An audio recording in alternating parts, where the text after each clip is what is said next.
We'll call the committee meetings to order.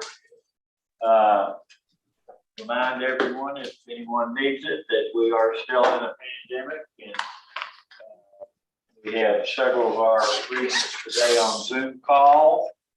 And those of us that are here, please remain vigilant in their everyday activities, and we will remain masked up in our meeting today.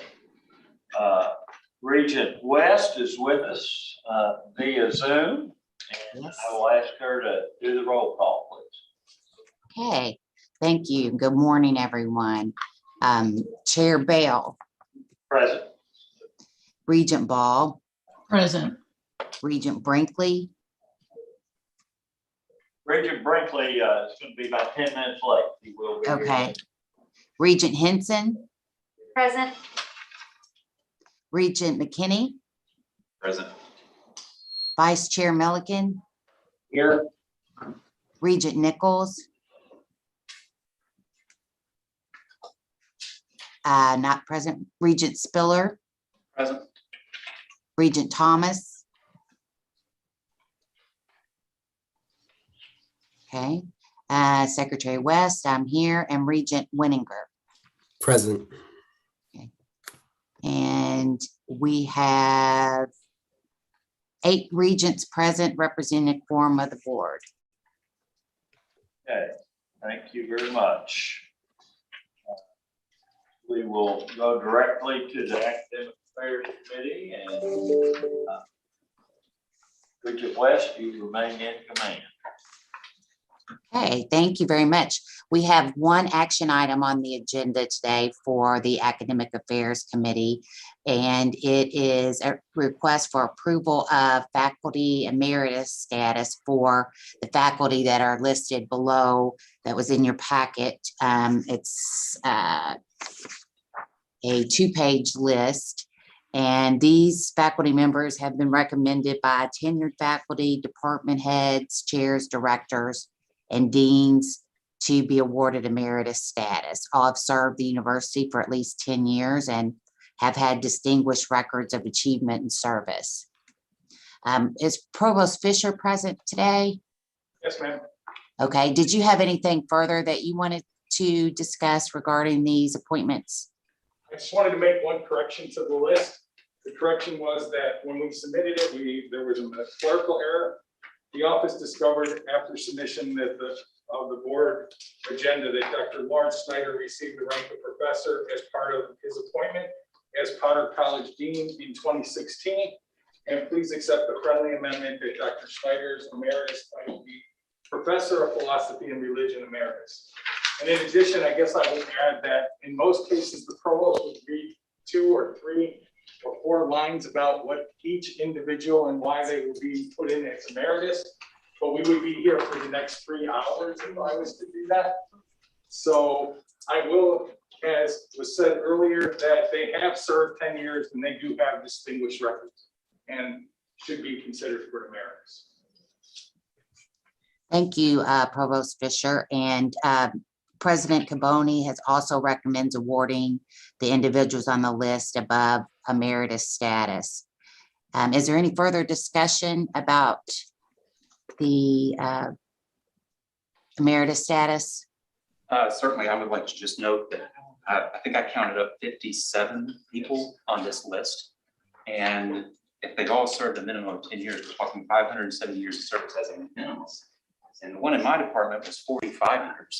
So we may be looking at 1,000 years of service here that we're recognizing here with emeritus appointments. And obviously with VISA, we're having this kind of opportunity. But just the tremendous amount of work that they did and the contributions they made to build the programs and opportunities that we have for our students, I think it's important to note that.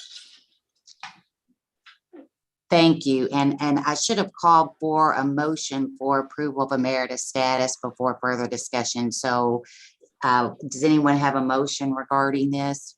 So moved. Second. Second.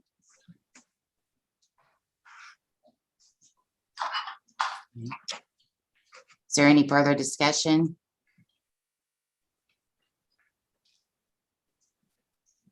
Regent West. Yes. I also want to join Regent Spiller in expressing both my appreciation for the investments of these individuals' lives and the work of the institution. This is a remarkable collection of folks who've been committed to and served the university with distinction, and we certainly will miss them. And when it's appropriate and we can gather in a way that is more typical, we will have an appropriate celebration for all of them. So I don't want anyone to think that we're just passing over. And I look forward to the first Emeritus luncheon where we get to all gather together in person again, hopefully in the spring semester. This is as challenging as losing that kind of institutional history and memory is for an organization.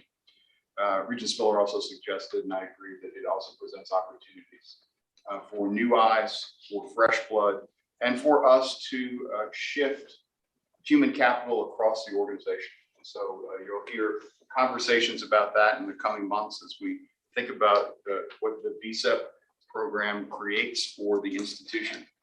You've seen some portion of that, and you will see some portion of that with salary shifts and reorganizations. You've seen parts of the university that do not require the time that the academic units require to shift and restructure.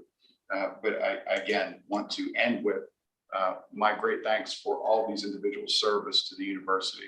It's important to note that and to thank them for the investment of their professional careers at WKU. Okay. Any further discussion or comments? Right, and I also echo your statements, President Caboni. This is a very long list of very distinguished men and women that have served the university very well. And again, the board appreciates their service as well. So there being no further discussion, I would call for a vote on the motion. All in favor, say aye. All opposed, like sign.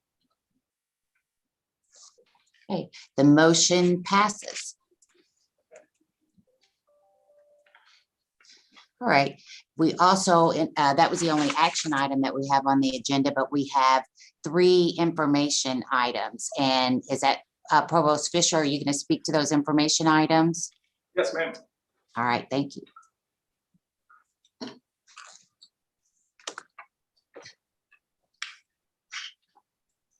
So I should have, the first information item has to deal with kind of giving you a background of academic affairs and telling you where we are today as we move forward. And I want to first thank you for allowing me to talk to the Regents today at these committee meetings. What I want to talk about is the Division of Academic Affairs. Specifically, really what I want to talk about is 1, what's the role of academic affairs? 2, what's the structure of academic affairs? I also want to talk a little bit about what's the relationship with the Board of Regents, and then tell you what I've been doing and what we've all been doing in academic affairs since I arrived on July 7th, 4 months ago, a little over 4 months ago. Next slide, please. So when you look at academic affairs, it's a huge operation, but it really divides into 3 groups that are 3 leadership groups that are working together to continually make the university better. That is the academic side of the house. It has the provost office, which has the assistant and associate provost, which handle the day-to-day activities such as faculty issues, as well as what would be curriculum, as well as DEI issues and assessment. You also have a group of directors that have 2-fold operations. Parts of the directors run things such as the Honors College, as well as the Gatton Academy, while other directors in a large number of cases do institutional research and run CITL, which is faculty development. And lastly, you have at the bottom probably the most important group, or one of the most important groups when you're talking about leadership in academic affairs, which are the deans, which are the CEOs in a large number of cases of the colleges, as well as the library. And that group is who translates everything that we think of as how to move the academic affairs forward down through the chairs to the faculty, and we move the university in a direction. This only works if all of these groups are on the same page and have the same vision and have the same strategic plan as they're moving forward. And that strategic plan relates to the university strategic plan. Next slide, please. So let's talk a little bit about the academic affairs role. The Division of Academic Affairs is responsible for academic priorities as well as setting strategic initiatives. It's also has the allocations to those priorities and strategic initiatives to make sure certain ones move forward at a greater pace than others. When you look at the provost, I'm really talking about academic affairs, they have to be able to work with the president, the other vice presidents, faculty, the staff, the students, to be able to move this university forward. And some of the areas of importance where they're moving the university forward are things such as creating high quality programs, making sure that we have the best possible programs for the students, as well as associated with those programs, making sure they have learning opportunities both inside and outside the classroom that are high impact. In addition, what we are doing is trying to improve and help faculty in teaching. Teaching is an ever ongoing evaluation and move in a direction. And the way people teach changes over time. And we use faculty development and CITL to try to help faculty improve their teaching so that we give the best opportunity for our students to learn. In addition, what we see is that we want to recruit and retain diverse faculty, and we're working with HR and other groups to come up with ideas like relationships with HBCUs, different places to put out applications so that we get a broader pool to choose from to increase diversity on campus. But it's not just creating and getting them on campus. What you have to do is once you get them on campus is figure out a way to keep them, but not keep them, give them the tools they need to be successful. They really need to be successful here. And if they're successful, WKU is successful. In addition, what you see is that we establish all academic policies, and then we administer those academic policies. An example of that would be faculty evaluation, promotion, and tenure policies. And last, probably the most important, in this time where higher education is ever changing, what we have to do is be at the cutting edge of that as a group, thinking about what are the innovative ideas that we can put in so that we can continue to move forward and make progress. And with that overall goal being to create a great higher education learning experience at WKU, but at the heart of that have student success. That is the students doing well and being able to ultimately graduate. So academic programs. So just to give you a hint, there's over 200 academic programs on this campus that are administered in academic affairs. The true number, I think I got it yesterday, is 206. So it's 206 programs. When you look at undergrads, you're talking about associate and bachelor's majors or programs, as well as minors and certificates. While for graduate students, you're talking about master's, doctorate, and specialist degrees, as well as graduate certificates. So there's a huge number of programs out there being administered in those 5 colleges where we're making sure that those programs are quality and are making continuous improvement. Next, please. So the key to these programs is the faculty. The faculty on this campus are invested in this campus, and I'm going to tell you, are invested in teaching. They understand that we're a normal school and that the history about this school is an education school. And it's this instructional faculty that makes a difference for us. And it's this instructional faculty that makes these programs excellent. And the total number of faculty of instructional faculty are 1,073. And when you break it out, you see full-time is about 59%. You see part-time is about 40%, and 1% are graduate teaching assistants. So I'd like to take a little bit closer look at full-time faculty. If you look at full-time faculty by tenure status, what you see is about 57% of the faculty are tenured, 20% are on track to be tenured, and another 23% are ineligible. And they're ineligible because they sit in lecture or instructor lines within the college in those areas. That's a total of 648 faculty that are in tenure or tenure track lines in most cases. And we have a commitment to them to make sure that they're successful as they move on to all people teaching for us at this point. So at the heart of these programs is every time you start to talk about programs and you look at the huge number, one of the words that shows up is accreditation. And accreditation is incredibly important in two realms. It's important for the university to be accredited, and it's important for programs to be accredited. By being accredited, what they're saying is that the quality of those programs in the university are of the highest possible. And what we really have to do is take a notice of that. So overall, this higher education entity is accredited by SACS COC. And the last time we had a huge SACS affirmation or reaffirmation on this campus was in 2015. They came, it went well, that we got 10 years before the next one. And when we look at the 10-year period, they come about halfway through to do a midterm. And in the halfway midterm, we got an outstanding review. So we're in good shape at this point. And what I want to kind of explain to you is a couple of other things. When they do these 10-year reviews, you have to have a QEP. And a QEP is a quality enhancement program. That is some university-wide project that advances student learning. In the case of the last time we did it in 2015, it dealt with evidence and argument. In other words, what we designed was to develop student abilities in these three specific areas. We were teaching our students how to gather evidence and to figure out whether it was good evidence or bad evidence. We were making sense of that evidence. In other words, figuring out how to analyze that evidence, and then ultimately take that evidence and create a cohesive argument.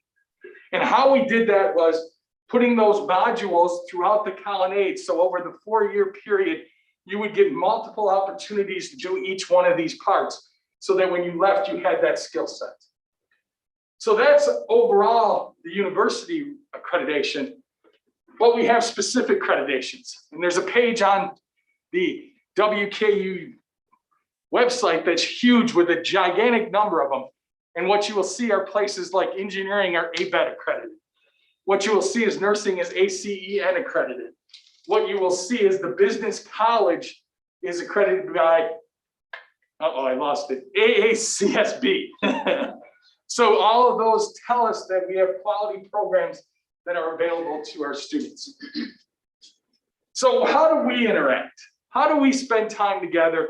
And what will I bring to you as the Board of Regents? Some of the things are, I will ask in some cases to approve and deny tenure and promotion recommendations. Additionally, create or terminate academic programs and degrees. In addition, establish or abolish academic units, approve changes to university admissions and graduate standards. And lastly, what I plan on doing is bringing information items. I think you need to know what academic affairs is working on and where we're headed into the future as we move along in this process. So next, I want to bring an information item. So here we are. I walk on campus July 7th, and it's like go. So it's like drinking from a fire hose, right? That's day one, and it's still like that right now. But in all cases, what we had to figure out was an academic affairs roadmap, or figure out the goals that would be done in academic affairs. Now, the goals I'm going to show you in a couple minutes aren't finished, but they're the start of what we think of as important areas that we need to work on to improve WKU. So the first thing we had to do when we did the goals was go back to the strategic plan. They have to relate to the strategic plan of the university or it doesn't work. We all have to be in unison to do that, for all of that to work. In addition, since I came from outside, what I knew about WKU was mostly that they had beat us in football and basketball lately. So what I really needed to do at that point was to get a sense of the university and get a sense of the culture of the university and where it was in the whole process. And the way I've been doing that is going around and doing listening and discussion sessions with faculty, staff, and students. And in those sessions, as I wrote down everything that was said, there's some things that come out that go across all of those sessions. And those are the things that have helped me determine what would be the goals for academic affairs. So the first one is the people here absolutely think this is an extraordinary place. And they truly love this place. So there's a true connection. And I think what Shane said a minute ago is perfect for that, right? The person that took BSIP in his area was here 40 years. That's the type of place it is. You come, you may say, I'm only going to be here for 6 years, 5 years, 4 years, and you wake up someday and it's 27 years later and you're still here. So I think that's the type of place it is. In addition, what you see is that the belief is that it's come a long way over time, that it's got much better over time, and it's a gem. And what they're excited about is that they think that past, which was growth, is momentum to take that next leap to be a better institution. And then some themes show up every time we're in one of these discussions. I hear people talk about student success. I hear people talk about academic quality. I hear people talk about diversity, equity, inclusion. I hear them talk about research and creative scholarship. And then you get to the other ones. I hear them talk about doing a better job of taking care of where our location is and being more in the location we are. I hear about valuing the people that are on campus that have made this place great. And I hear about financial stability into the future. So all of those are the things that I've heard over the last 4 months. Now, again, I'm going to mention, I'm not done. I'm already scheduled, I believe, through the spring to spend significant amounts of time with departments, in areas with more students. So that's just the beginnings. But what it's allowed me to do is sort of create, go back one, is sort of create the goals to start with and get us working in a direction. So the first one is to increase recruitment, retention, and degree completion. And what we decided is that, and I think we all knew this already, was that recruitment is important. Having students on campus is incredibly important. And that's only done if everybody's recruiting. So what we have done is work with ESC to begin to recruit and create strategies for the departments and the colleges to recruit in unison with ESC to try to give the student the whole message as to why you should be at WKU. In addition, goal 2 is to recruit and retain a diverse community of outstanding faculty. Well, I think to do that, you have to do a few things. The one we've been working on is human resources and DEI is to recruit high-performing academic personnel. That is hopefully of diverse background. What we've been doing, again, is identifying different ways to recruit. That is personalized recruiting, visiting HBCUs, thinking about where we put our ads, all of those kinds of things that create relationships that help us to get diverse communities into this area. In addition, we also know, and the word we always get is our compensation. So what we're working on and what we're part of is trying to come up with a faculty compensation model that will lead us into the future to take care of some of the challenges associated with that.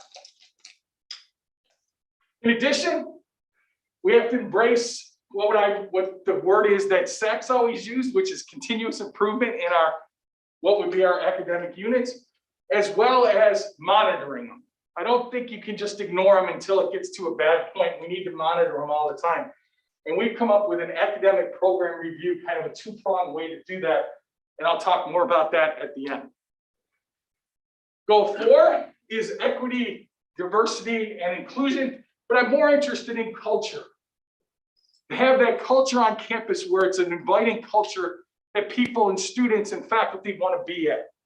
And some of the things we've done is one WKU. Others include the Institute of Inclusive Teaching, or it's then changed to the Inclusive Teaching Academy now, which is faculty in workshops for a whole semester to ultimately figure out how to do equitable pedagogical, what would be practices. In addition, we've talked with Isaac about doing bias training for everybody who comes on campus and their orientation at this point. Next. So in number 5, it's promote enhanced research and creative scholarship. So we started by reinstituting the internal grants as we walked on campus to kickstart research on this campus again so that it moves forward. It's not only grants for faculty, but it's grants for students. And what it really creates is that perfect teacher-scholar model that we're looking for, where faculty and students are working together to answer and ask questions and do creative activities. In addition, we're doing much more professional development and training, especially related to grants and grant writing. And lastly, expanding WKU's reach. In other words, as this area grows, our role in this area has to grow. And that means that we have to spend time with the people who are growing out there to ultimately figure out how we can help them grow while helping ourselves be a better institution. And we're working on that as we speak. And then my favorite, back to SACS, right? SACS, COC, and accreditation is incredibly important for the university.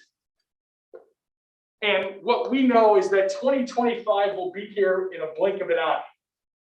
So what we have done is started SACS reaccreditation, and we will start the new QEP program process in January to make sure we're ready when 2025 comes. And lastly, Colonnades in there because one of the things we have to make sure of is that we're really assessing what Colonnade does. And the reason I say that is Colonnade has a huge role on this campus.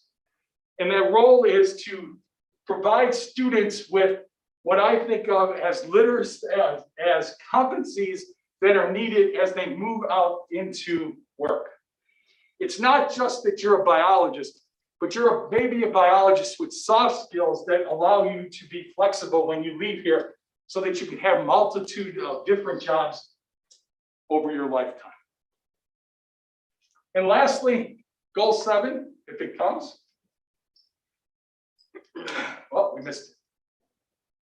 Is to move to a functioning division. So one is that we have spent a significant amount of time getting ready and working with RAMP so that RAMP works for us and allows the colleges and allows the academic affairs to move forward using RAMP. And we believe in efficiency. So we're working on efficiency related to implementation of electronic processes. One we finished is FLAC that's being used around the university right now. And the second one is we're doing a pilot in chalk and wire to see if we can get rid of all the paper that's associated with my favorite, continuance, tenure and promotion, and annual evaluations, which is, if you don't know, you get things like this every time for every person. And hopefully it'll be in electronic form that you'll be able to just tap and look at. So we're working on lots of efficiencies to become much more efficient in the in the academic affairs. So let me finish by saying, we're committed to giving the highest quality learning experience to the student. And that means we have to have continuous improvement of our academic areas, and everybody knows that. In addition to that, we also have to help the faculty be successful. We have to do things that make the faculty successful and want them to be here and create a culture that they want to be here. And together, if you do that, I think you turn Western Kentucky into a first choice institution greater than anybody within 90 or 100 miles of us right now. And with that, I would take any questions.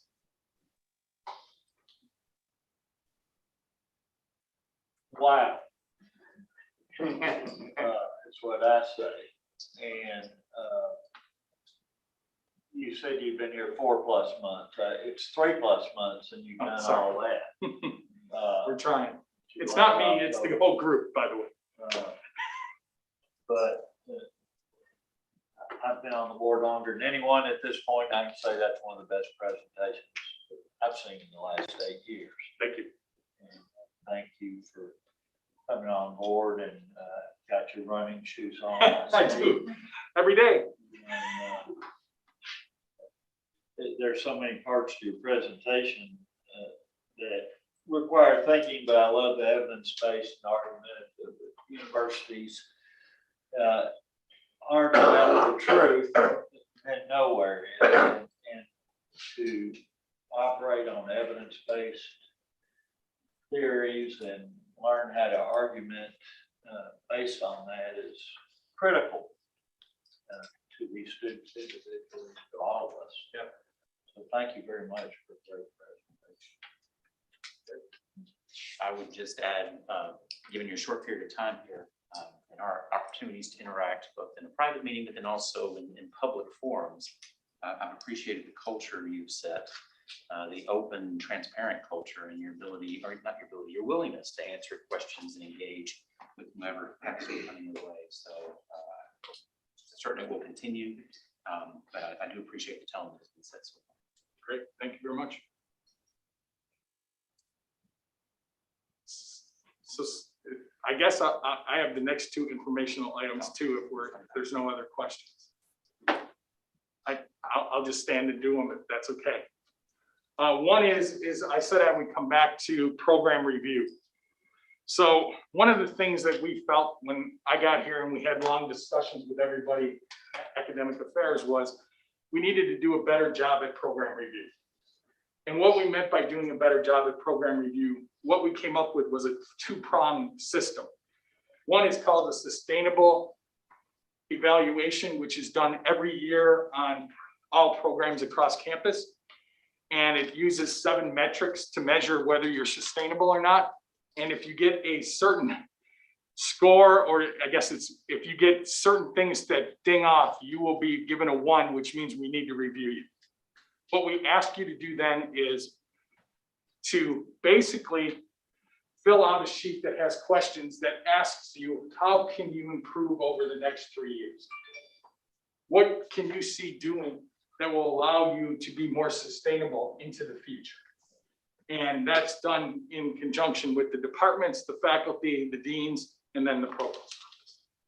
In addition, most areas do a 5-year program review of all programs on a rotating basis.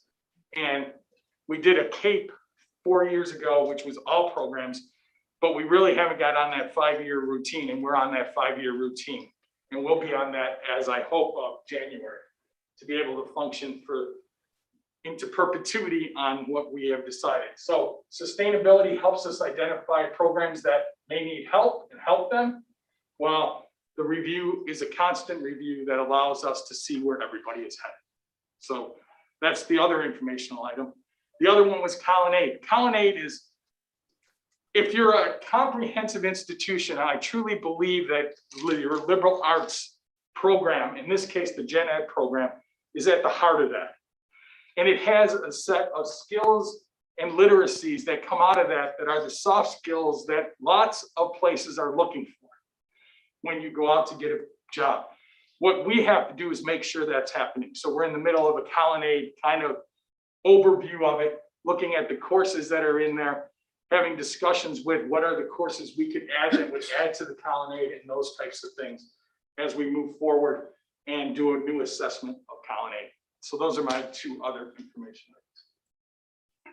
Now, I guess I had one question. Sure. I'd like to ask, and again, you've given us so much to think about, but as part of all of this, what do you see our Center for Innovative Teaching and Learning playing an even bigger role than it have? And that's an area, since we do have so many new regents in the last few years, we took a tour of that maybe 3 or 4 years ago, and it's maybe time to take a look at what they're doing there again. But Yeah, it's an incredibly timely question. Yesterday, I was sitting with Marco, who runs that.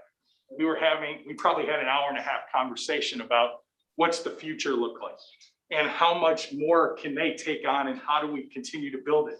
Because in my mind, I'm going to tell you, it's the best faculty development center that I've seen on any campus that I've been on so far in my life.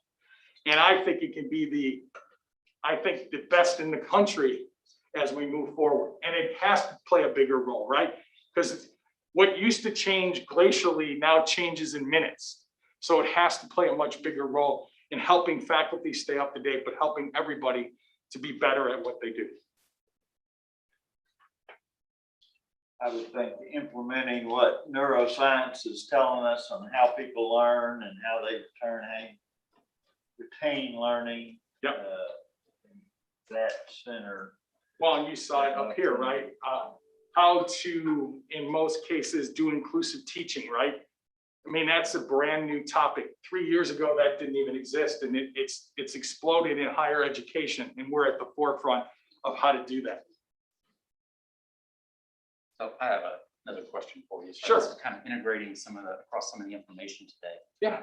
When I hadn't prepared you for it all. It's okay. As we've got the information later on the personnel actions, and we see all the adjuncts in there, at least for a certain period of time.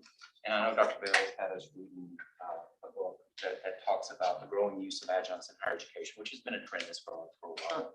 And then looking back at all these faculty meritizings, the ESIP appointments, and you stated your data showed 57% of our courses or faculty are full-time. I believe that was. That was true. So how do you feel about the balance of full-time versus adjunct? Where are we now? Are we struggling this year? Is there a change in that because of all these retirements, or do you have goals? Sure. I know, for example, having done ACSB accreditation, they have accreditation guidelines that limit that, but not all colleges do. Well, So- not yet. That's absolutely true. And I don't, 59% full-time, 57% of those are tenures. something, yeah. so when you look at it, that's a great question. And you look at, it depends on the program. And it depends how the program is functioning, right? If you're a program that deals with what, let's just say, and I'm just making up a program, business, but it deals with a specific small area of business, there may be leaders out there that are better to be here than just faculty who have had years of experience and can use that years of experience to help students get better. So I think that mix depends, right? I think if you go out and you look at most institutions, that mix, we're right at about where the mix is for most institutions. That is that around 60 to 40, and that's kind of where people are. And when we run our sustainability, it's a 60-40 mix that we look at. And then we ask the departments, does that make sense for you? Or is it because you're a special program that you could have a different mix and make decisions built off of that? So I think it's decision, but we're right where I think we should be.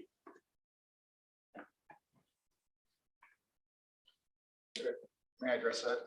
Mr. Chair. Ms. Chair, when you think about what an applied research university does and the importance of applied learning at WKU, I think that it's invaluable for us to strike that balance between theory and practice. And what the place where we want to be is where students are absolutely have their education grounded theoretically, but also have an experience where they take that theory and put it into good use, which helps them both understand the theory better, but also prepares them for what comes later.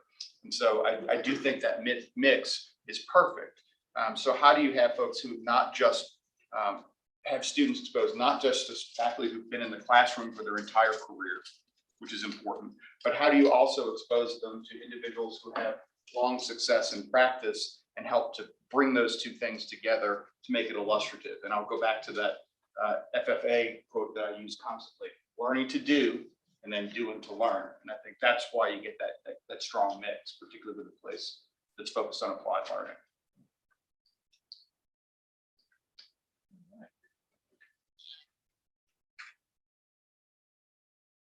Chair West? Anything else? Not, we thank you very, very much for the presentation. It was great. It was very informative. I believe those are all the items on the agenda for the Academic Affairs Committee. You gave us a great program this morning. Thank you very much, Chair West and Dean Fisher, or Provost Fisher. We will move along to the Finance and Budget Committee, and Chair McKinney, turn it over to you. Okay, we have 4 action items on our agenda today. The first being FB1, approval of personnel actions. Have something, anything you want to present on that? No, not really on the Jeff, if you can pull up. Really nothing on the personnel actions. I mean, they're pretty standard.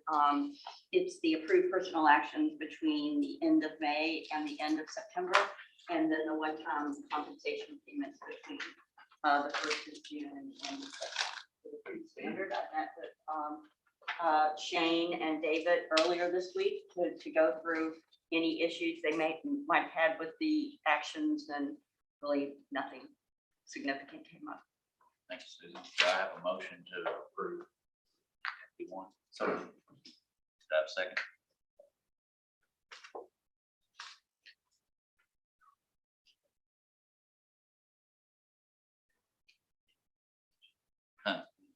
Jan, would you want to second this? She's on mute. Yeah.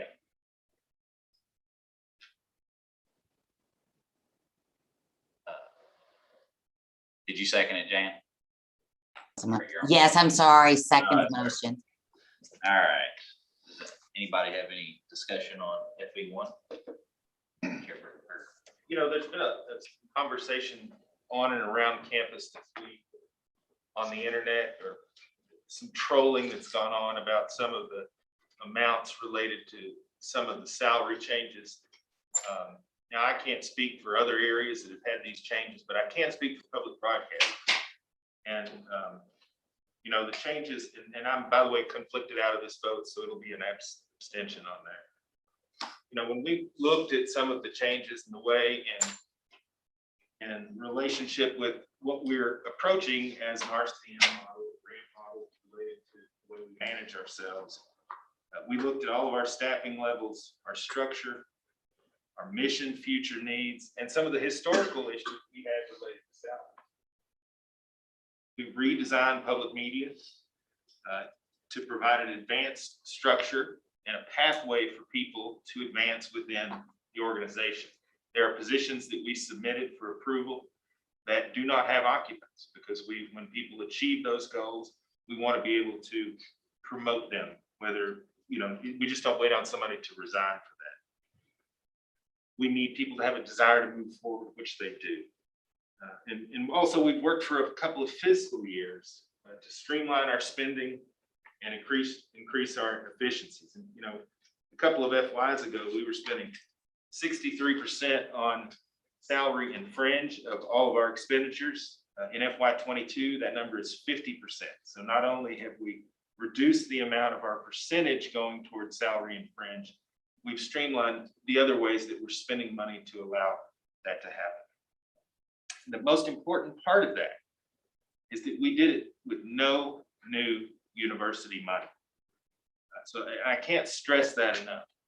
When people look at reports and they see salary changes, promotions or advancements, or things that maybe should have taken place years ago, they need to see the context behind some of these decisions. The restructuring, the alignment, consequences related to early retirement packages, things that have to be managed and with great level of fiduciary responsibility. We looked at every salary level all the way down to part-time permanent, and that salary got raised 40%. And that's an hourly wage. So we changed everyone in public media and got to a more competitive place. But more importantly, we did it with, I didn't have to request any additional E&G funding from the campus. The design of all of this was something in line with what the staff has been concerned about. And I'm not talking about our staff, but I'm talking about rewarding existing talent.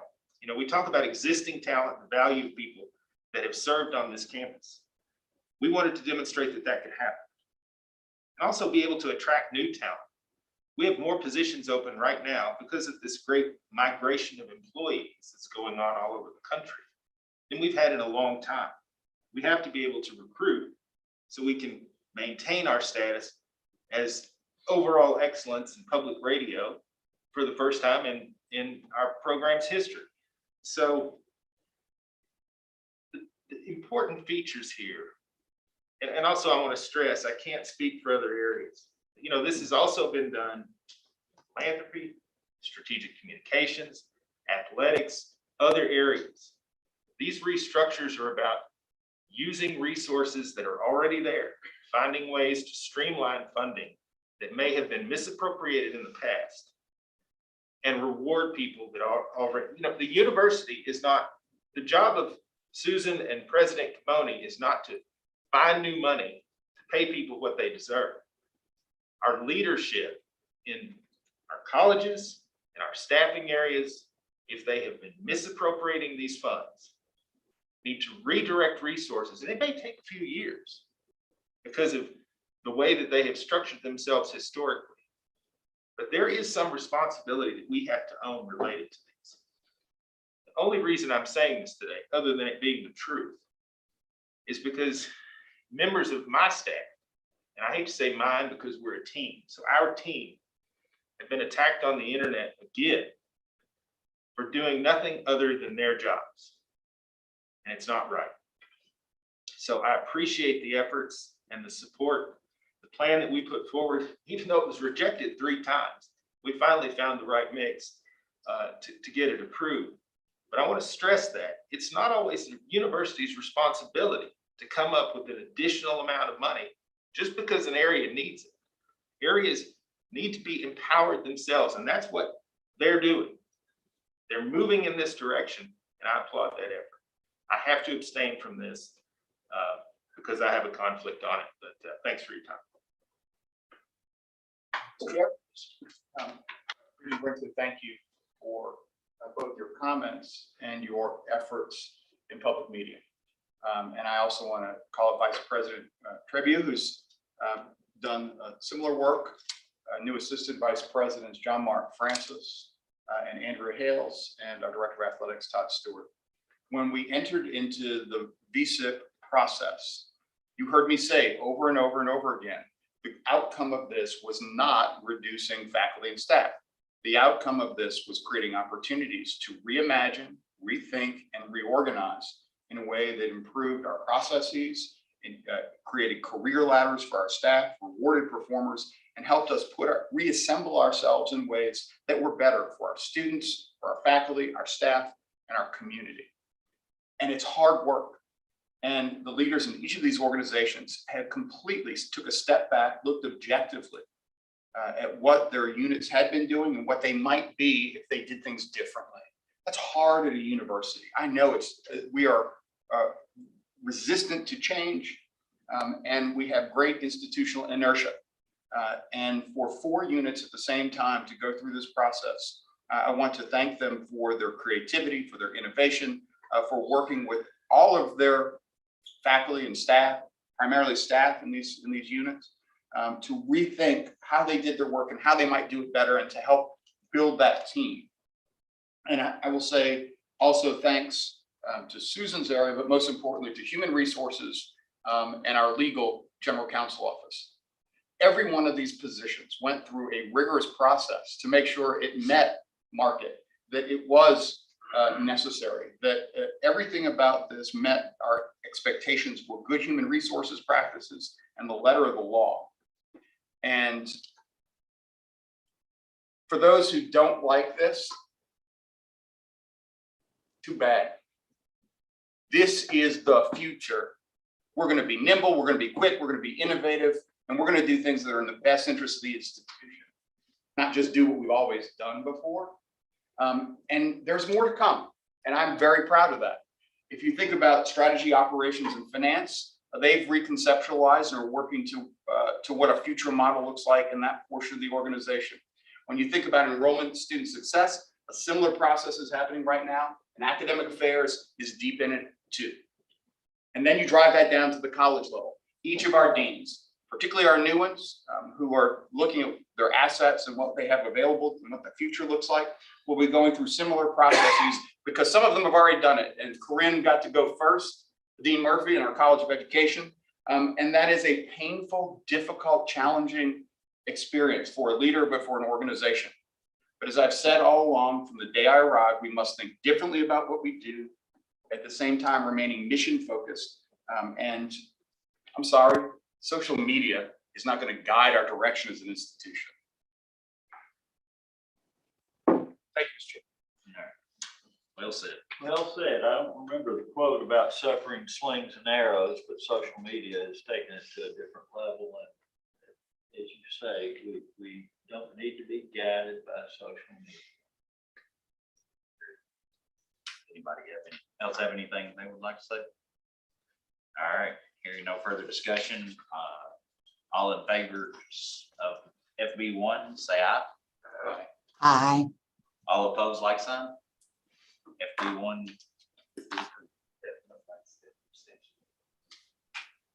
Okay, the next item on our agenda is FB2, approval of budget versus actual report.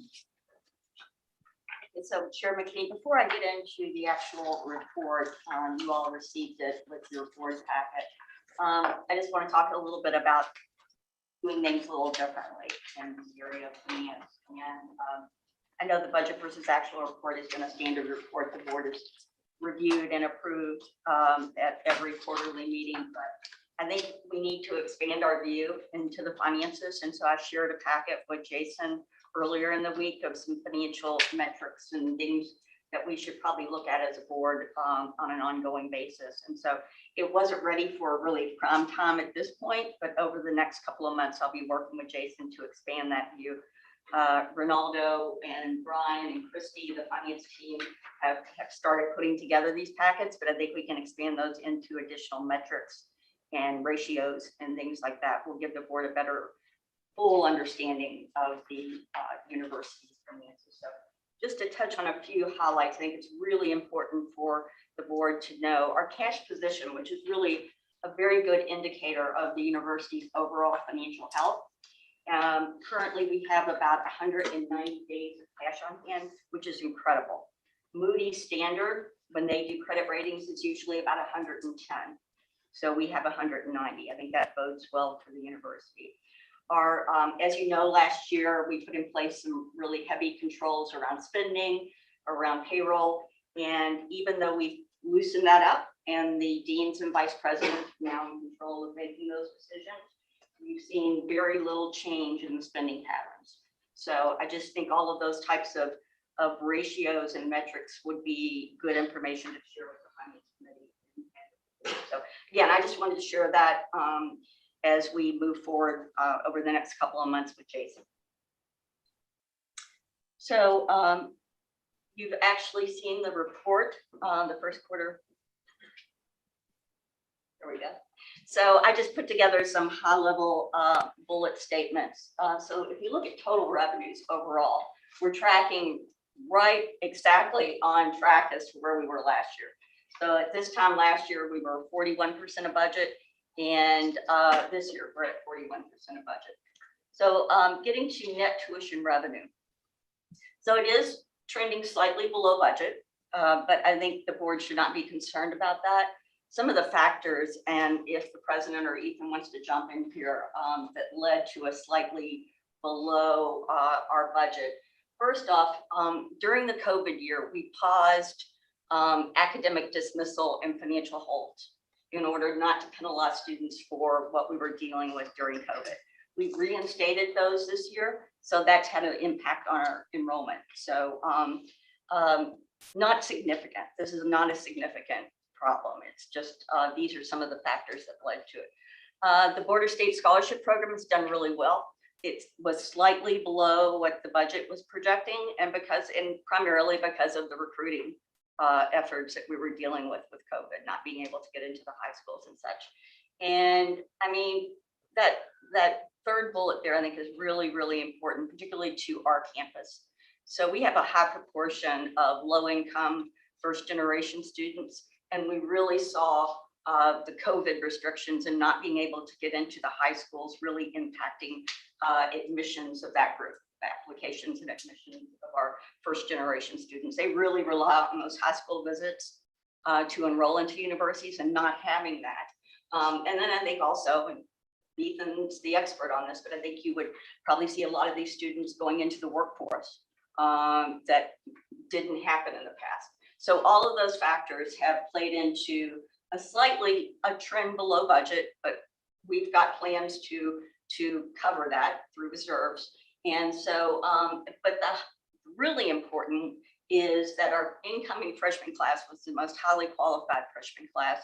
And this will bode well for retention in future years. So as far as grants and contracts, that's significantly higher, primarily having to do with all the federal funds that are flowing into the university.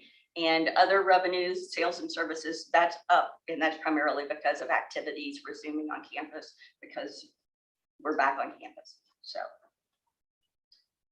on the expenditure side, I personally was absolutely really pleased with the expenditure side of the equation. Because like I said, even releasing the controls we had in place centrally, basically the overall total expenditures was 27% of budget for this year and 26% of budget last year. And that's just excellent work for the campus. And personnel slightly increased, but what that is directly related to, now we backed out the BSIP one-time payments, so it wouldn't skew the data. But what that's primarily related to is this time last year, we had those temporary salary reductions in that were reinstated in December. So that's what caused a little bit of increase in your personnel. And then your federal and state student financial assistance, that's higher and primarily because of the federal student financial aid. So Jason, that's all I have. I'm open to any questions. Thank you, Susan. Do I hear a motion to approve FB1? So moved. David, second? Second. All right, thank you. Does anybody have any questions or discussion for Susan? All right, hearing no discussion, I'll call the vote. All in favor of FB2, signify by saying aye. Aye. All opposed, like sign. All right, motion carries unanimously. All right, the third item on our agenda is the approval of the line of credit with Truist Bank.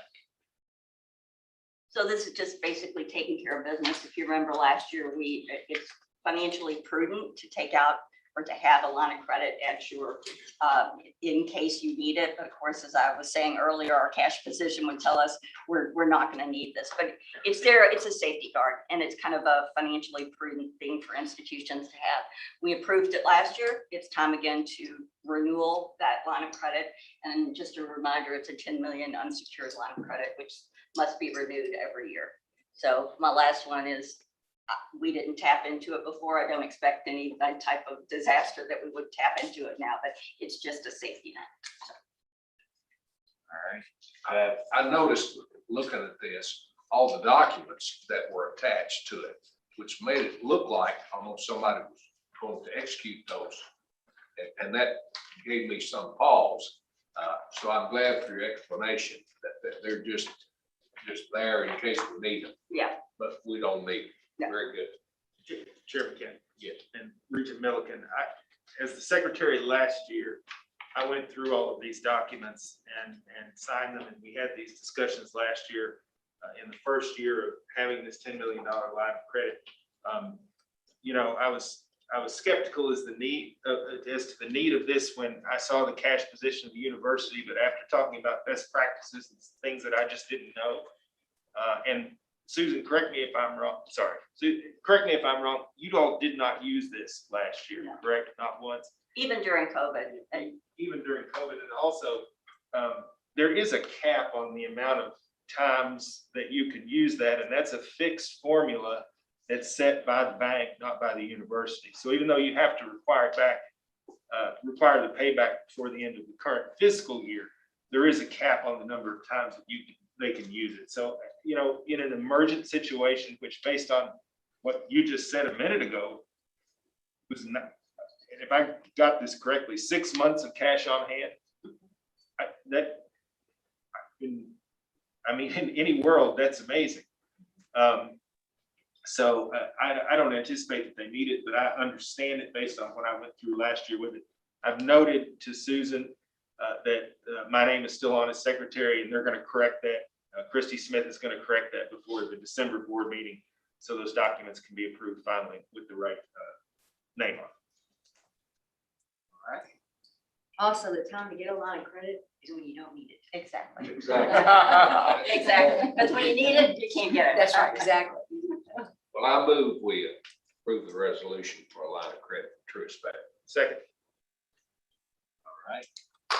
Any other further discussion? All in favor of the motion signify by saying aye. Aye.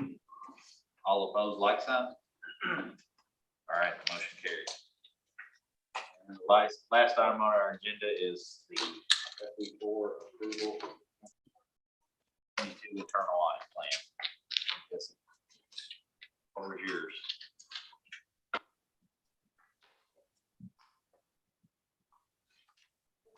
Thank you all for giving me some time today to provide an update. The last time we met in August.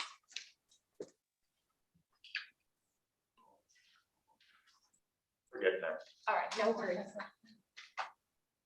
I'll just go ahead and provide a quick overview of what I'm going to touch on today, and thank you for the time.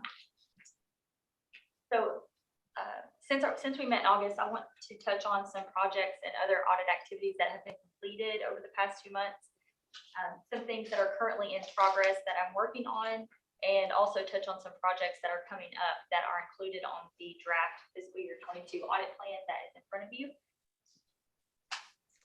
So I just would like to start with a project update of completed audit reports and projects and other audit activities that have been completed. So if you'll take a look at this overview, the first 3 items, if you'll remember from the August update, I noted that there were 3 draft reports and memos that were related to reports completed by the prior audit team that had been drafted but were not yet finalized and issued in final. The first one up there, the Professional Development Fund audit, will be issued in final in the coming days, but I'd still just like to provide a high-level overview. This one did result in 3 internal control recommendations, 1 medium and 2 low. And this one related to just a review of professional development funds that were issued to faculty for meritorious performance. And these used to be set up in an individual index. And since the time this review was done, there's been a lot of process changes and personnel changes, organizational changes in the provost area. So I've been able to work with the provost and his staff to obtain some updated responses on how these will be handled moving forward. And so actually the review that was done, the process is going to pretty much completely change.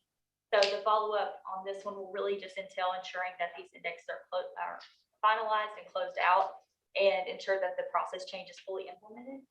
So like I said, this one is close to being finalized, but will be issued in the next couple of days. And the next 2 memos related to a revenue stream. And this one really did not touch on the main revenue sources for the institution, the contribution fees, grant funding, or state appropriations, but really took a look at those other operating revenues such as rental income, service, sales revenue. And this was more so appeared to be a bit of a facilitative review where the audit team worked with various colleges to perform some risk assessments and some internal control reviews, and take a look at to ensure basically appropriate segregation of duties were in place. They also worked with the cashier's office to ensure that areas that were collecting this type of revenue were processing it centrally. And so throughout this review, like I said, there were many educational presentations that the Office of Internal Audit provided. And so everything that was identified in this review was remediated during the review. So this one did not have any overall outstanding internal control recommendations as a whole. These were all addressed within the college level at the time of the review. And the next one is the ITS risk assessment. So again, this one was performed by the prior audit team with the ITS department. And really this took a look at our overall information security program, utilizing an assessment that was created by EDUCAUSE. And this kind of takes a look at the different components of the information security program and provides an overall rating.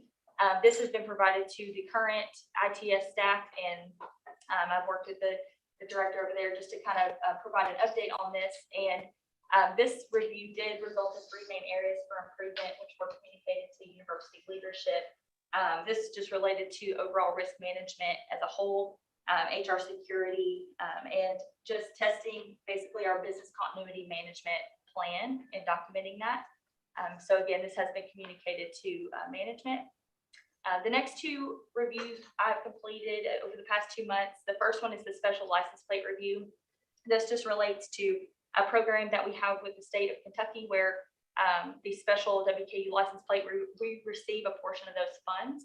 And so I just review that on an annual basis to make sure that basically the funds were adequately documented and comply with the program requirements. And for FY22, that has been completed. We were in compliance with those requirements. And the last one is the FISAP review. And this is just a review of supporting documentation prepared by the Office of Student Financial Assistance. So I met with the director over there and he walked me through the full application. And basically this is just a second set of eyes signing off as an added control, stating that everything is appropriately documented and ready for submission. So I performed that in the last couple of weeks. And in progress currently, you can see on the draft audit plan, there is FY20 and FY21 of the president's expenses that I'm currently working on. So this is just due to the vacancy in the internal audit office. So rather than doing this as a separate review, I'll be scoping in both years. And obviously due to COVID, there are likely, some less transactions there in both years. So that one is currently in progress. I have had the entrance meeting working on some planning and obtaining documentation for that. And then the next one that's coming up, I'm currently working on some preliminary planning, is a WKU Police Department compliance review. And this was actually a management request from the police department to just kind of work with them to ensure that they have appropriate training, policies, and procedures in place. Really, I will assess their program with what's called the 7 elements of an effective compliance program that just make sure everything is in place to ensure they are compliant with the many regulations they're required to kind of comply with. So that one will be kicking off next week. So next, I'd like to provide you with an update on the WKU Ethics and Compliance Hotline. Since we met in August, there were 2 new reports received. And if you recall, I was sort of in the closeout process of many of those outstanding reports at the last meeting. So since we last met, 11 reports total have been finalized, closed, and closed within the system. So currently everything is up to date. All reports are now in closed status. And these either required reports being directed to another area on campus that handles the certain type of complaint, or working with the area to kind of finalize the review. So we are completely, as I said, up to date now. And you can see here on the bottom, I'm just continuing the promotion of the hotline. It has now been added to the WKU Report It webpage. So if you Google WKU Report It, it will pop up with the other reporting mechanisms, or the link is directly listed directly there on the slide. It's also available on our Office of Internal Audit webpage, and you can see the link there. And also the phone number. It seems most people like to use the webpage just because you can report anonymously, confidentially, and you can do that over the phone as well. And we've got a great system just to provide a quick overview where it truly is completely anonymous. I'm able to communicate with individuals through the system directly. There's no direct communication unless the reporting person prefers to. So just kind of to highlight that, and I'm just continuing to promote that as I work with various areas on campus, just letting them know it's out there. If there's anything, if you see something, say something, and I'm happy to kind of receive those. Well, sorry, I think we're stuck. 1 second.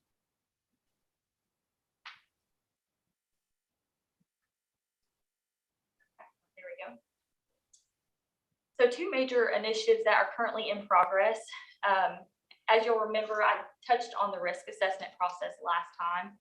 And this is still sort of an ongoing process as I'm working with the president's cabinet directly. I've compiled the risk assessment results that were received. However, this still is a working document. So if any of you that did not weigh in would like to, if there's anyone that would like to meet with me specifically, or I'm happy to send out that survey link one more time. Moving forward, I hope to provide, we'll kind of have a standard timeline in the spring. So hopefully we can kind of get in the habit of doing that at a certain time frame. This year, again, I kind of jumped into it right when I started, so the timing is a bit off, but it is still available out there, and I'm happy to redistribute that or meet with any of you individually if you have anything you'd like to add prior to us kind of finalizing this risk profile. And the step that we are at currently is, as I mentioned, I'm working collaboratively with the president's cabinet members. They have all been presented with the risk profile And so this includes any high critical rated risks that were obtained through these questionnaires and many meetings that I had during the risk assessment process. And we are working collaboratively to identify appropriate risk owners across campus, the appropriate cabinet member or process owner. And so what I'm asking for is prior to the January meeting, the January committee meeting, I'll be kind of presenting on this in more detail, but this will include the high rated risk, critical rated risk, and risk responses from these risk owners. And I put together a guide to help them kind of think through, okay, what are we doing to currently mitigate or control this risk? You know, what would be the result if these controls were to fail? Are we able to withstand the residual risk? Do we need to be doing more? And so this will kind of be included in the risk responses and presented to all of you prior to the January meeting, where I'll kind of touch on that in a little more detail. But as I said, if there's anything you'd like to add, please definitely feel free to reach out, and I'm happy to meet with anyone if you'd like to talk through that.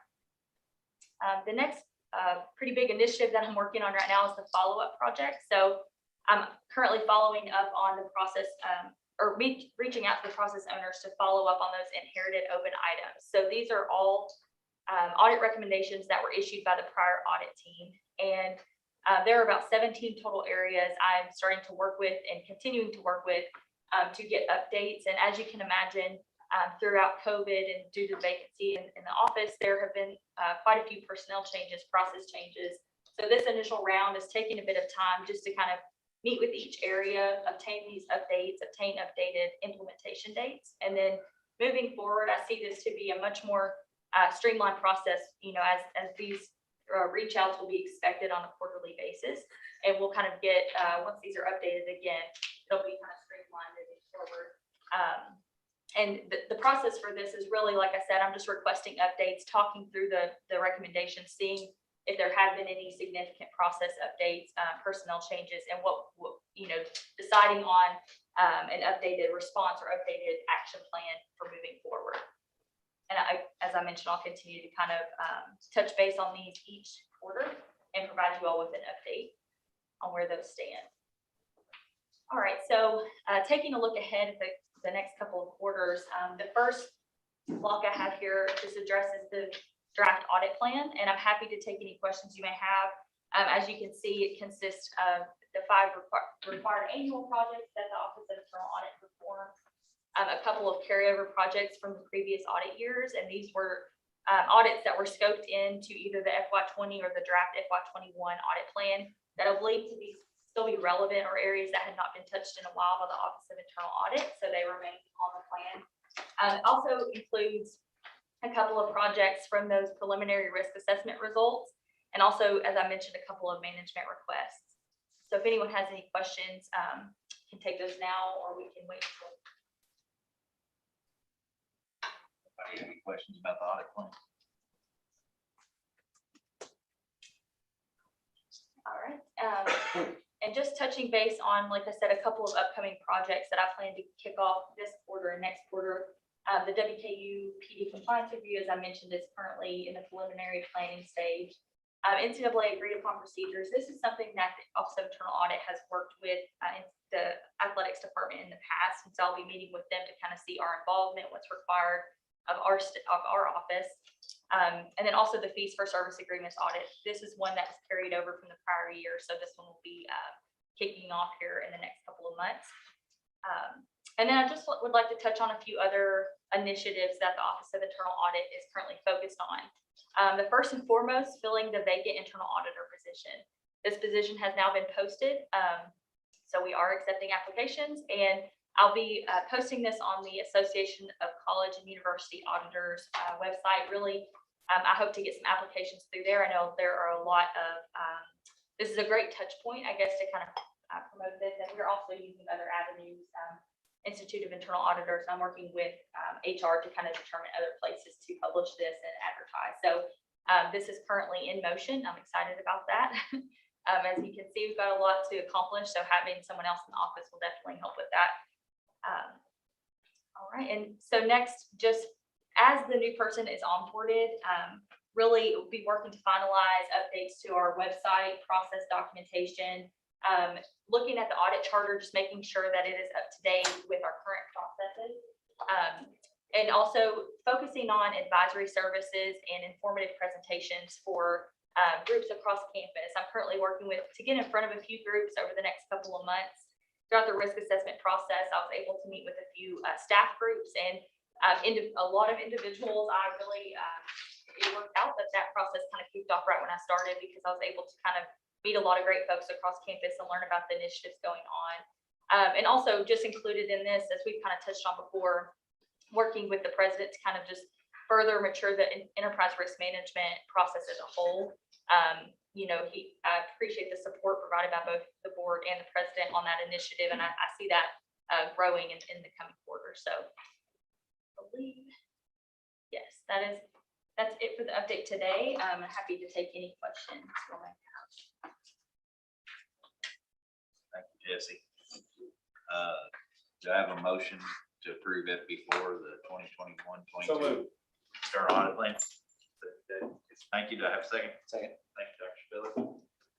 Do we have any further discussion or questions for Jesse on the audit plan? Real quick, just a comment, I cannot stress the importance of this position and maintaining it, keeping it filled on this campus. I'm happy.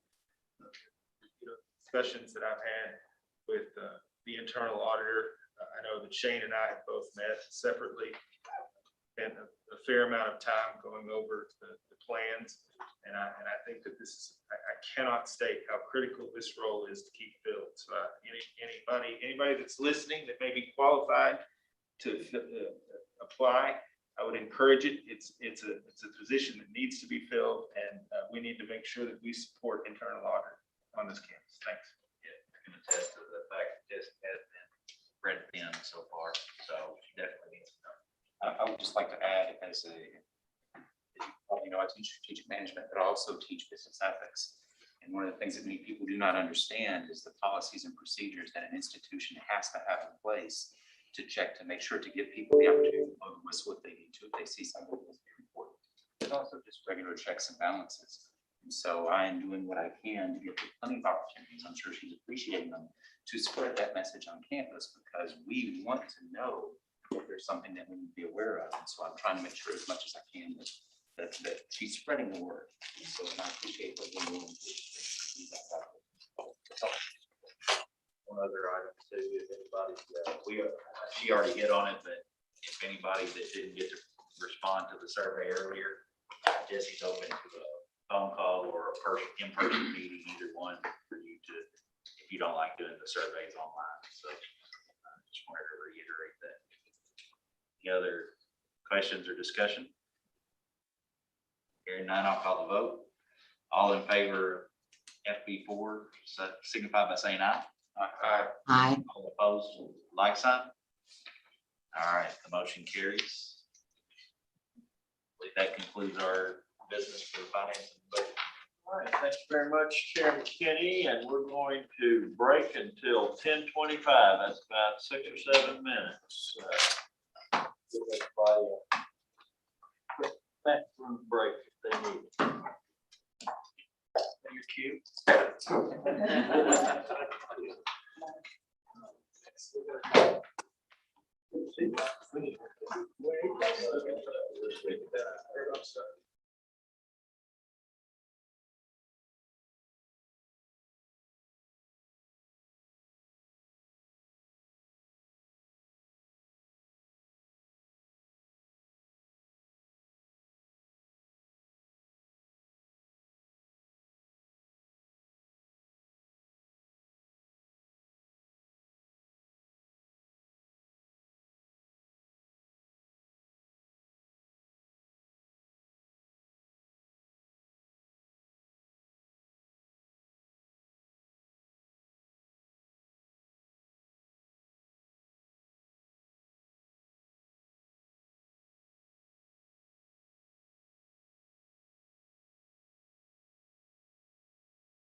Did I lose? I lost the president. Well. Here, he's on his way. There he goes. Regent Pelican had to leave. Won't be rejoining us, but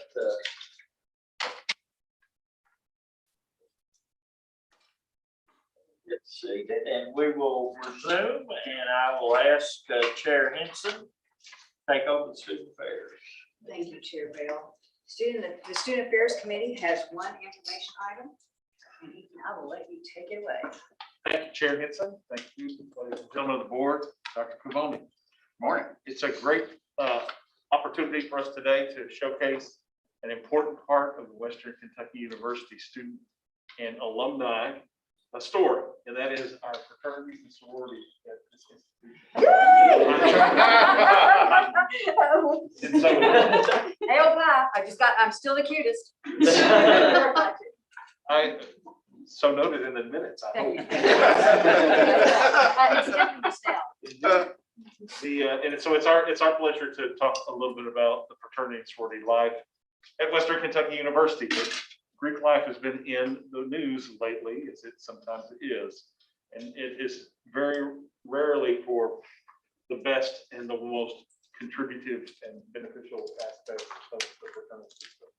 And so it's a nice counterpoint today that we provide to talk about Greek life at Western Kentucky University.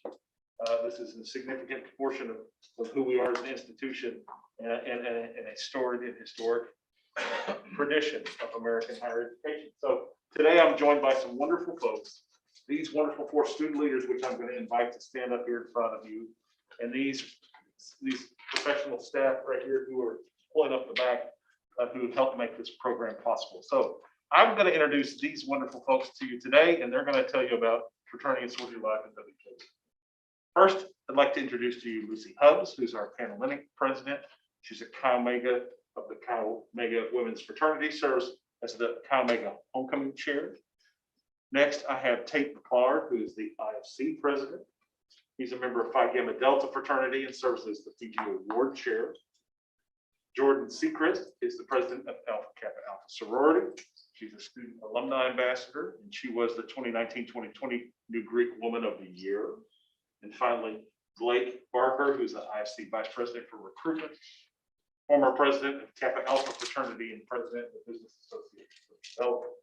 These folks have graciously volunteered to serve as our presentation hosts today and tell you more about that. But before we start, I'd like to introduce to you also Andrew Rash, who's our assistant director for student activities in Greek life. He's worked in higher education for over 11 years. He started as a student worker, graduate assistant, and now professional here at Western Kentucky University. He's a recipient of the Tom Shoemaker SEIFC Advisor of the Year in 2019. And lastly, Dr. Charlie Pride, who's our director of student activities. He's been with us in higher education for over 30 years. He also served as the international president of Phi Delta Theta Fraternity, recipient of the 2015 Robert Schaefer Award for Lifetime Commitment to Fraternity and Sorority Life at the National Association of Fraternity and Sorority Advisors. Thank you, gentlemen. And I'm going to turn it over to these wonderful folks today. Perfect. As Dr. Logan said, I'm Tate McClard. I'm a senior here at WKU studying accounting, and I'm the IFC president. I'm going to hit on kind of how WKU fraternity and sororities really impact this campus in a positive way academically. So it's just some figures that you see up here. We have a little over 2,200 Greeks spread across 3 councils with 34 chapters. 11 of those being Panhellenic chapters, 9 of those being national Panhellenic chapters, and 14 of those being IFC or Interfraternity Council chapters. As you see up on the board, over the past 20 years, we've almost doubled in size of our Greek life. And over the past 5, raising over 500 and continuing growing as Panhellenic had one of the biggest recruitment signups that they had, and we had the biggest signings that we had in the past 5 years. So leading on to academics, how we strive to become academic. The sorority women graduated at a 15% higher rate than non-Greek women. And that's a 6% rate on the men's side. The GPAs that they graduate with are 0.3 higher on the women's side and 0.15 higher on the men's. And the fall to spring retention was the highest it's ever been last fall at 96%. So what that means is our new members are sticking with the Greek life and taking the incentives that we have to move forward. And last fall, 18% of Greeks earned a 4.0 GPA, 46 a 3.5 or higher, and over 74% earned a 3.0 GPA or higher. So we're really striving for that academic excellence. Thank you. My name is Lucy Hubbs. I'm Panhellenic President, and I'm a senior here at Western studying mechanical engineering. And I'm just going to touch here a little bit about our service and philanthropy through our local community and national community. So last year, WKU Greeks donated over $234,000 to local and national charities, completed over 37,000 community service hours. MPHC has raised enough funds to give out 4 $700 scholarships a year through our outstanding minority scholarship program. And last year, IFC raised a record $6,000 through their Walk a Mile and Her Shoes philanthropy, and all money was donated to Bowling Green Hope Harbor, and it is pictured here on the slide. Panhellenic collaborated with UNC Charlotte to do a school build in Malawi through Circle of Sisterhood, pictured here as well. And the WKU Greek Week blood drive is the largest Red Cross blood drive in Kentucky, Tennessee region, donating over 1,500 plus pints. Last year, WKU Greeks donated over 100,000 cans for the backpack programs in Southern Kentucky region. And all the Greek chapters and councils are currently sponsoring 34 children for Parker Bennett Curry Elementary Schools as part of the Christmas sponsorship program. And then that's just a little bit of the ways that these Greek councils make an impact on individuals across our community. And for campus leadership and national acclaim, WKU Greeks hold numerous positions within SGA, ISEC navigators, ambassador programs, etc. WKU IFC has won Fraternal Excellence Award 19 times, which is the top award given at the SGLA conference, which is a conference that we attend annually with our Greek leaders. In 2020, Panhellenic Council won the College Panhellenic Excellence Award, and only 25 Panhellenics in the nation won this award. And in the past 3 years, WKU has had 7 different chapters earn the respective top national award. And then this is another way that a community demonstrates leadership and takes this on with them in their professional setting. Good morning, everyone. My name is Jordan Seacrest, and I am the president of the Epsilon Zeta chapter of Alpha Kappa Alpha Sorority Incorporated here on WKU's campus. And I would just like to talk to you all about how Greek life has positively impacted my life and my college life here. So first of all, leadership skills for me are a big thing. I've always strived to be just the best leader I could possibly be. Through AKA here, I'm serving currently as president. I have served as financial secretary, membership intake process chairman, hostess, and the I already said financial secretary. Sorry. So that's it. I also served as a cluster coordinator for my region. That's what I was missing. Sorry about that. But I've learned more and more every day how to communicate and how to lead people and work with people higher up than me, below me. That's not a good thing to say, but sometimes new members have to be led as well. I've also had many chances to serve the campus and Bowling Green as well. We put on events as MPHC, as Epsilon Zeta, all across this campus, all across the community. We serve, we donate, we are partnering with Parker Bennett and the whole fraternity and sorority council here, and we're so excited to sponsor these children over Christmas. So I can't wait to do things like that. We do a Girls with Pearls program at Parker Bennett as well through AKA, and we mentor young girls, about 4th and 5th graders, and we have a great time doing that. This past spring, we actually created empowerment boxes for those sweet little girls, those that were transitioning into middle school, and we gave them some fun things to just bring them up and inspire them to be great middle school leaders as they were in elementary school. And finally, as you will see in those pictures, I have made lifelong friends. At the top in all those pink matching sweatshirts, those are my line sisters and my immediate profiles at our first conference in Louisville, Kentucky. The bottom left corner, that is me along with my new initiates, 17 of those girls last semester, the biggest line we've had in a very long time. And then in the white and green there, you'll see me and my line sisters. There were 8 of us. We were initiated November 10th, 2019, coming up on our 2-year anniversary. We're so excited about that. I love my AKA, love Epsilon Zeta, and love that I was able to come through here at Western Kentucky. Thank y'all. Morning, ladies and gentlemen. How are y'all? Thank y'all for letting us come out here this morning. We really appreciate it. So I'm going to hit a little bit on points of leadership and kind of the benefits that Greek life has brought me. So coming into college, you really don't know anybody. So when you come here, and when I was able to come here, I was able to go through Rush with 300 other kids that had the same goal as me. I've got a sister that goes to Belmont right now, and they don't rush until the spring. And she's been coming home every weekend, and she's having a hard time meeting people. So that's something I really appreciate here. I know a lot of people have a lot of respect for it. Greek involvement has led me to other things on campus. So starting out in KA, ended up going on IFC, SAA. Then with 4 other Greek programs, we started Business Association for Development in the Business College. Shout out Dean Shook. It's been a great club so far. He's helped us out with that. Thank you. It's exposed us to leadership roles that prepare you for the real world. Like she said, you get in these leadership positions and you got to make decisions because you're the name of the organization. And sometimes you got to make split decisions that maybe you haven't had to make in the past. So that's definitely a good challenge.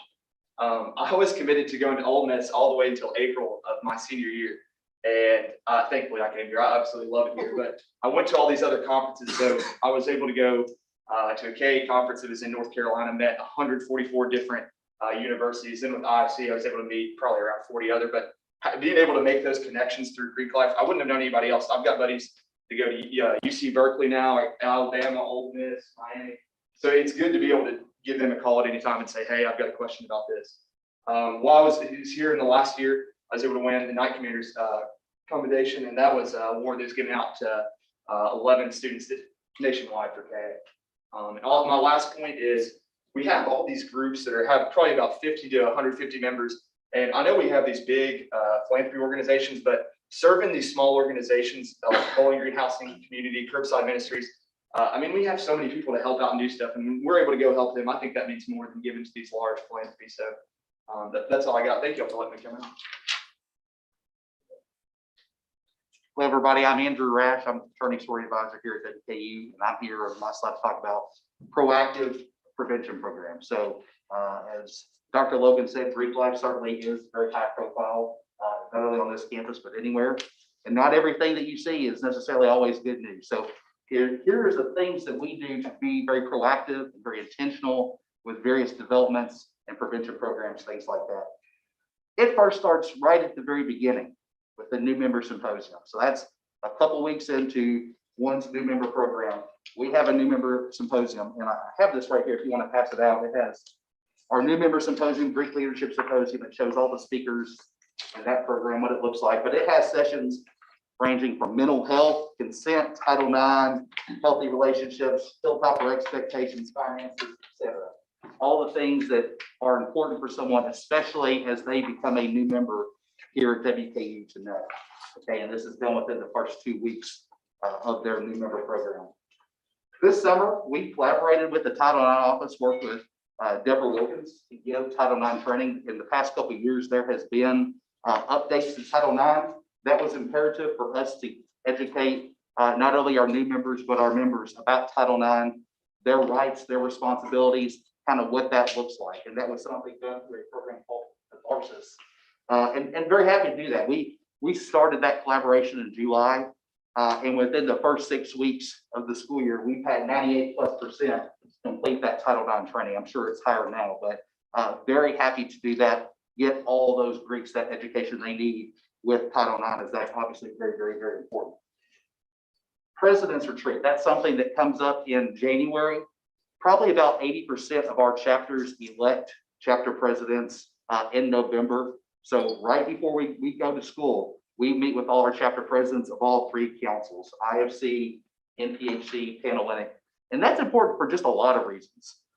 For us, it's important for our office to get to know those chapter presidents, to establish positive rapport, for them to understand we're here for them. We're a positive resource for them. It's important for those chapter presidents, even on just like a basic level, just knowing all the little things that if we didn't do this, they may not know until well into their presidency. Even something as simple as this is how you reserve a room in the Downing Student Union. Okay, easy stuff like that. But also very important for us. That gives us an opportunity to say, this is how we appropriately take care of risk management incidents. You know, whether it is a sexual assault, whether it is potential alcohol poisoning, things like that. We go over here, or here's our expectation, here are the steps we suggest. Okay, so we do that. Also for the presidents too, it's a chance for them to get to know one another, which is important. So they have a positive working relationship with one another, and so that they can collaborate, work together. Also part of this packet within our system is the Chapter Development Award. Within that, we have chapters have to have 5 different educational speakers. One has to cover risk management. One must cover something in the area of DEI, diversity, equity, and inclusion. So our chapters, and a lot of this is a mandate on the national level, but it's something we're reinforcing through our award system, which is very, very competitive. And our chapters are very much doing this on our award side. Greek Leadership Support Symposium, it's kind of like the new member, but it's more so geared for life after college. So there's a lot of sessions dealing with life after college, whether that's finances, home buying 101, things like that. But even in something like this, we're still having topics such as mental health, consent, healthy relationships, stuff like that. Another thing that is, I'm not going to say just unique to WKU's Greek campus, but not every campus is necessarily like this. WKU has alcohol-free housing. And myself and Dr. Pride, we do Thursday through Saturday night rounds. You know, no, does that mean that there's no alcohol in chapters? I'm sure that is not what it means, but what that means is we don't allow big parties, all that sort of stuff in chapter houses. And that's important not only for the preservation of these houses, we have a lot of new houses, very nice Greek road, but it's also very important with the liability. If something was to happen at a chapter house, you have a different level of liability than somewhere else. So that's something we do as well. So I'll turn it over to you. All right, I'll try to line this up real quick. There's a couple ideas I want to leave with you. Name's Charlie Pride. I've been working with Greek Life here, actually working for about 30, but have been involved with it for about 38 years.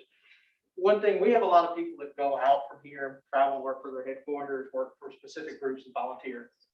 Most of them come back and tell us that how much they appreciate what WKU has had to offer, the experience that they have. Leading to that experience, using some of the terms that we always use, these groups are learning communities. They're laboratories. They're learning sometimes as much as they learn in class about what they're doing, about themselves, about life, the skills that we want them as a WKU graduate to possess.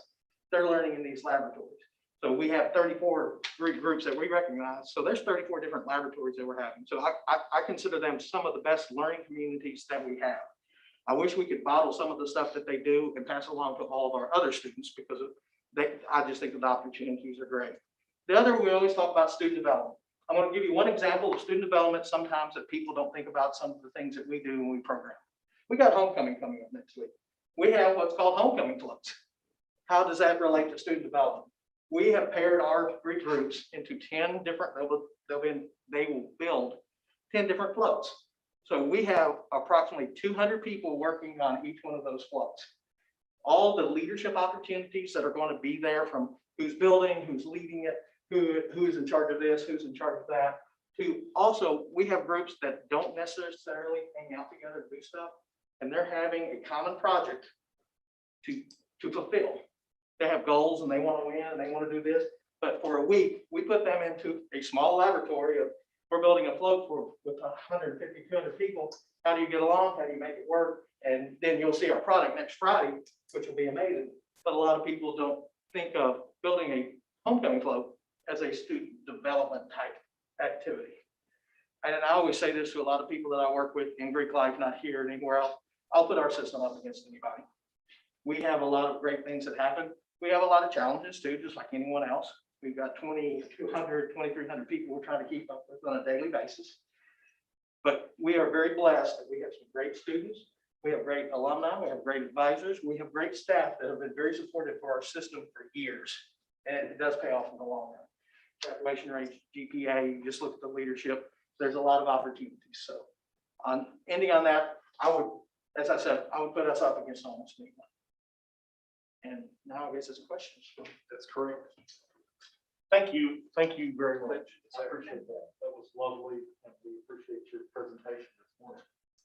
We always love the students to come in to our meetings. You all are just what it's all about to me. To be here and to be an alumni is to see you all. And Jordan, I have friends for life too. Nail pie. I mean, Fruit with AO pie for homecoming. oh, really? Cool. Yeah, So I'll so be waving at you when the drinks. But it's definitely, and I'll tell you, it got my grades up too.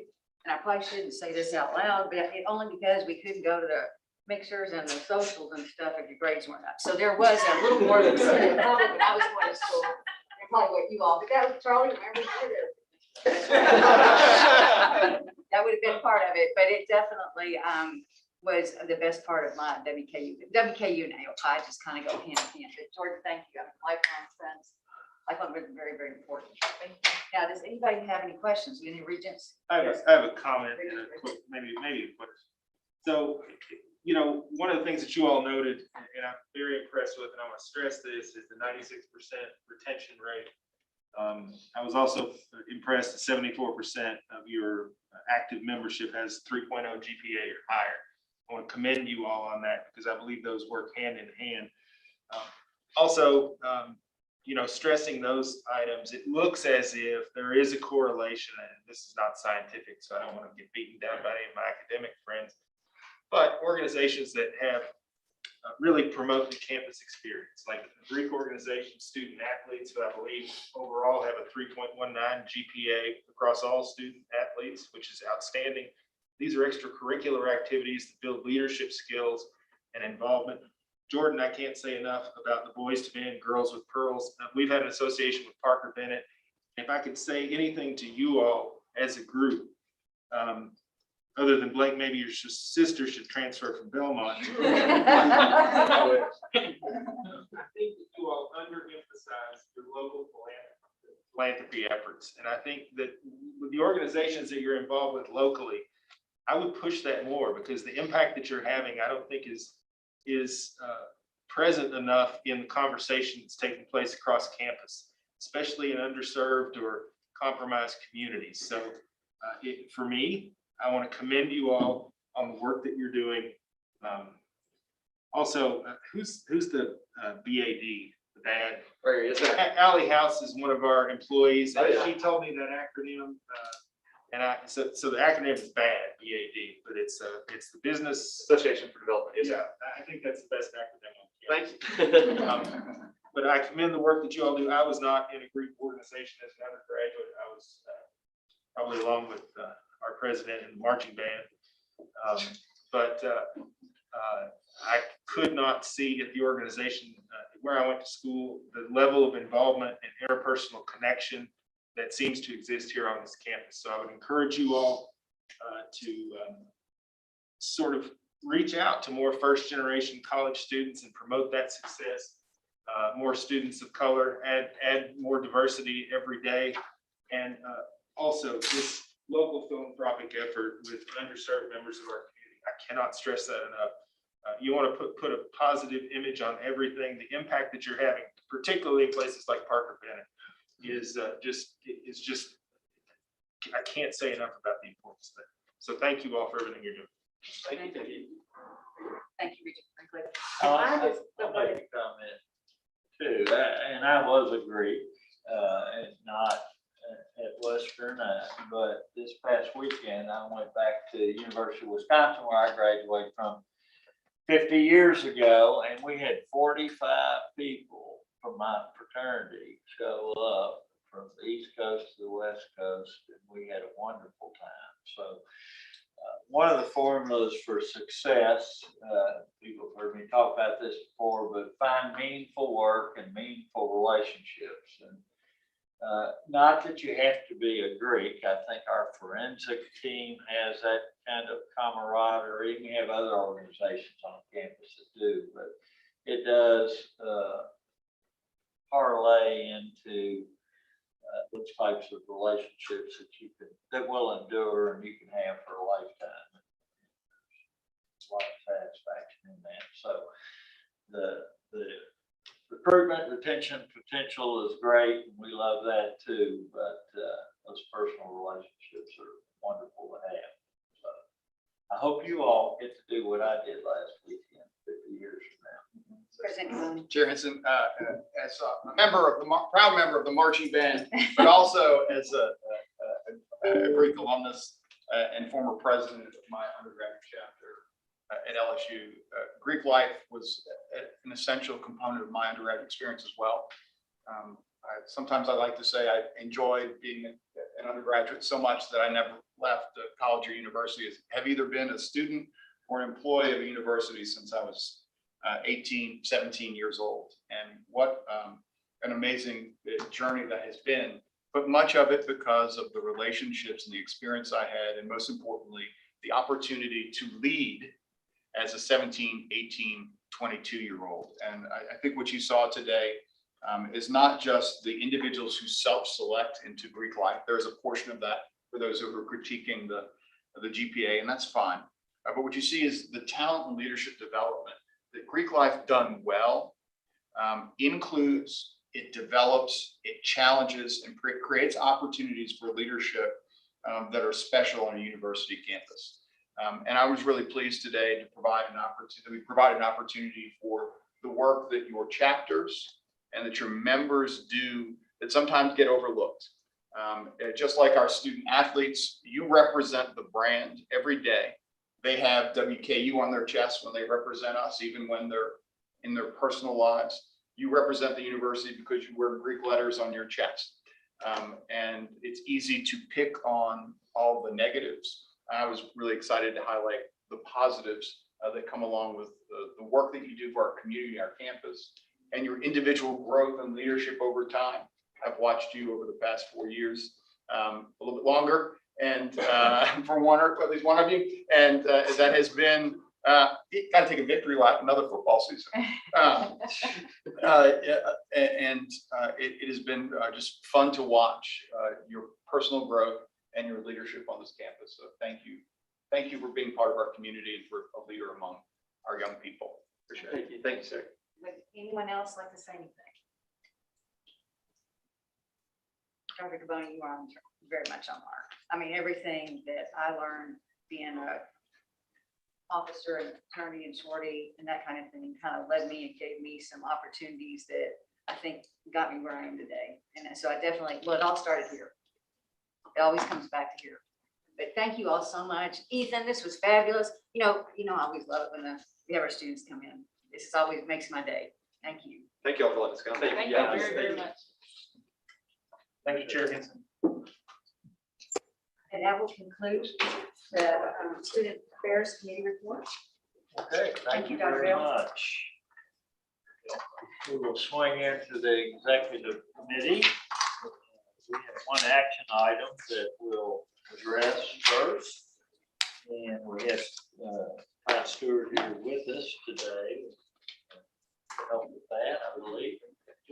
Todd. Thank you, Dr. Bale. What we have is an addendum to our head baseball coach's contract. It's very standard with what we've done in the past with contract extensions. If we like our coach in any sport, what we don't want is them to go into the last year of their contract. If you're a coach and you're in the last year of your contract, that's not addressed. That's a tough thing to overcome when you're recruiting. So what this is it's an extension of the contract under essentially the exact same terms as the existing contract. The only two alterations from the contract that it was originally signed on June 3rd of 2015 is a couple postseason bonuses and a change in the terminology with the buyout, both of those becoming much more consistent with industry standards. There's no increase in spending, no increase in base salary or any changes to the compensation. Any questions? Or that? Comments? If not, I'll call for a vote to approve the addendum to the athletic contract for our head baseball coach. Those in favor say aye. Yeah. I'll second. All those in favor say aye. Aye. Aye. Those like sign. Motion passes. Thank you. We have a couple of information items. As everyone is aware, I have been encouraging everyone to fill out the presidential evaluation, the annual rate of filling that out, which is one of the most important functions that we do as Regents. It offers an opportunity to give feedback to our president with any constructive criticisms or ideas, and we really wanted to have everyone turn that evaluation in this year, and I found out this morning everyone has already done that, so we'll be collecting that in the near future and arranging to go over that with our president. We have some commencement dates that I think we sent out to everyone, and in particular, a little bit of a change for the spring so that we don't conflict with the Kentucky Derby, and hopefully that is good for families and students in terms of our spring commencement exercises. Mr. President, I'll turn it over to you for any informational items you might have for us today. Well, thank you, Regent Bale, and it has been a active week around things about which many of our alumni and donors and supporters and fans are curious. And so I did want to take a moment to touch upon the season of conference realignment, which apparently is upon us again. You may have seen the news on Monday and made official just this week that there are 6 institutions who've given their intent to depart Conference USA for the American Athletic Conference. We knew this was a possibility and had been planning about that for more than several weeks. And I will say this as someone who has been involved in realignment many times before in a previous institution, that I know individuals in our community would like all of the information that we have at hand. But that's not really a helpful position to take when we're in the midst of negotiations and conversations. So I will share with you this. I know the uncertainty makes folks uncomfortable, and people want answers today. And the reality is this process will play out over the coming days and week or two. But I will say this, that the presidents in the conference have been working hard with their colleagues to talk about the future of Conference USA. There are conversations happening about those that might join, those who enjoy being with us. And the last thing is that those of us who are involved in these conversations here and across the country, I can guarantee you are not putting the content of them on Twitter. And so we're going to continue to work hard behind the scenes to create the best position for our university and at the same time take care of the future of Conference USA. But with that, we won't be making public comments about the machinations of those conversations. Thank you, Regent Bale. Thank you.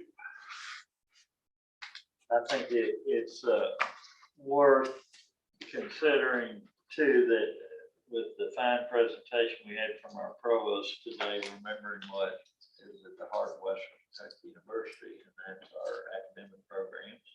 While athletics are extremely important, we all know that, understand it, but when you hear a presentation like this, feel great about who we are, and we'll continue to do what we do best. And the universe will unfold as it should. One other thing that I'll make comment with regards to the NCAA and what's going on, and I don't know whether this is true or not, but I was told by someone that probably knows that with the new way that they're handling student athletes, that there are some universities where student athletes are going to make over 7 figures. And that shows you how the playing field is changing, and whether that makes for even or fairness, I don't know, but it is a new world as conferences realign and as athletes view themselves and their marketing ability. To me, I find very so. Any other comments? Anyone, Shane? I'd like to, forgive me for going a little bit out of order. There was a question I wanted to ask earlier today. In our previous meeting, we spent a lot of time talking about Axiom and RAMP and getting a lot of updates about where that process was going. And they gave us a November 1 deadline on having, there were certain goals they were trying to meet. And I had talked with Susan about maybe giving us a little update on that. I meant to ask for that earlier, but we got a little distracted by other things. So just if we can real quick, an update on where we are to follow up on that August meeting. So, thank you, Shane. I think we've made good progress to date working with Axiom. So what our goal is and what we will have is 3 years of data points in the system for particularly the deans to work with. We have now tied out fiscal year 20 and we have the fiscal year 22 budget built, and we'll get that into Axiom next week. And then there will be 1 year left to get in. That's fiscal year 21. That being an odd year because of COVID, we're going to handle that a little differently. We're also going to be having a retreat with the deans and vice presidents November 2nd, I believe it is, and to start getting important input, particularly from our deans around what the budget cycle looks like. But really, Ronaldo and Brian have really done the most of the work as far as getting Axiom balanced. So I'll just turn it over to Ronaldo and Brian to see if they have any other comments. Sure.